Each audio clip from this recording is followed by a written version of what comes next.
nous évoluons avec le monde, tout simplement que nous prenons les habitudes des clients, nous les fidélisons aussi. On a l'habitude de dire qu'un sourire ne suffit plus aujourd'hui. On a plein de domaines de compétences, nous sommes au service du client, nous sommes passionnés de ce que nous faisons et c'est qu'avec ça que nous arrivons à fidéliser notre clientèle. On fonctionne sur deux plans, c'est le digital et le réel. On vit par le digital, on invite les gens à venir voir sur notre site internet, de découvrir les collections. Nous avons une espèce de dictionnaire, un peu comme Wikipédia de Kurtz sur les montres, où on peut humer un peu les histoires de l'horlogerie, des marques horlogères que nous représentons.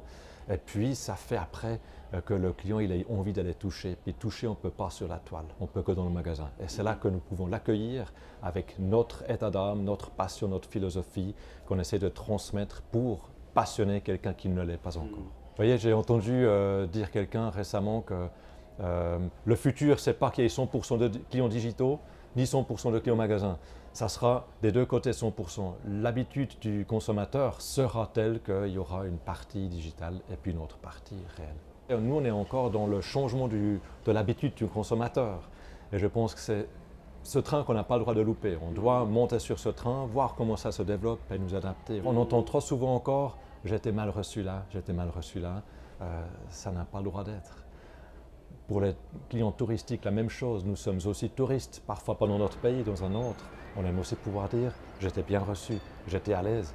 On l'espère que ça continue sur cette lancée-là, tout à fait, avec l'euro qui revient de nous un petit peu à l'état où on le souhaitait pendant 3 ans.